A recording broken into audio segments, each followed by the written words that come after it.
When Jethro, the priest of Midian, Moses' father-in-law, heard of all that God had done for Moses and for Israel his people, and that the Lord had brought Israel out of Egypt, then Jethro, Moses' father-in-law, took Zipporah, Moses' wife, after he had sent her back, and her 2 sons, of which the name of the one was Gershom, for he said, I have been an alien in a strange land, and the name of the other was Eliezer.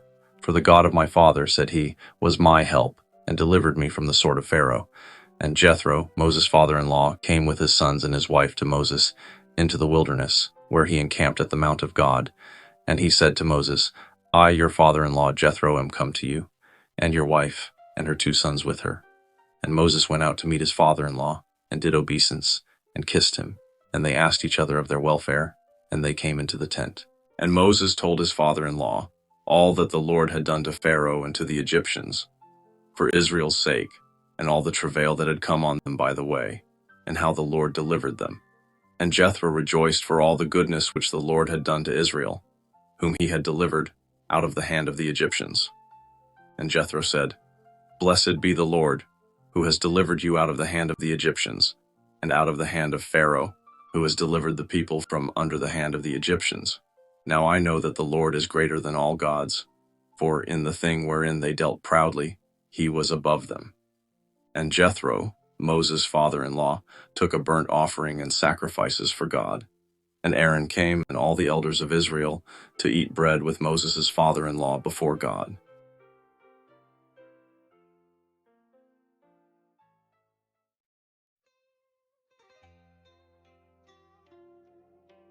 And it came to pass on the morrow, that Moses sat to judge the people, and the people stood by Moses from the morning to the evening. And when Moses' father-in-law saw all that he did to the people, he said, What is this thing that you do to the people? Why sit you yourself alone, and all the people stand by you from morning to even? And Moses said to his father-in-law, Because the people come to me to inquire of God. When they have a matter, they come to me, and I judge between one and another, and I do make them know the statutes of God and his laws. And Moses' father-in-law said to him, The thing that you do is not good.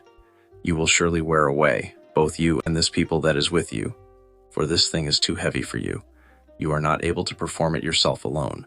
Listen now to my voice. I will give you counsel, and God shall be with you. Be you for the people to Godward, that you may bring the causes to God. And you shall teach them ordinances and laws, and shall show them the way wherein they must walk, and the work that they must do. Moreover, you shall provide out of all the people able men, such as fear God, men of truth, hating covetousness, and place such over them to be rulers of thousands, and rulers of hundreds, rulers of 50s, and rulers of 10s. And let them judge the people at all seasons, and it shall be that every great matter they shall bring to you, but every small matter they shall judge. So shall it be easier for yourself, and they shall bear the burden with you. If you shall do this thing and God command you so, then you shall be able to endure, and all this people shall also go to their place in peace. So Moses listened to the voice of his father-in-law, and did all that he had said. And Moses chose able men out of all Israel, and made them heads over the people, rulers of thousands, rulers of hundreds, rulers of 50s, and rulers of 10s. And they judged the people at all seasons. The hard causes they brought to Moses, but every small matter they judged themselves. And Moses let his father-in-law depart, and he went his way into his own land.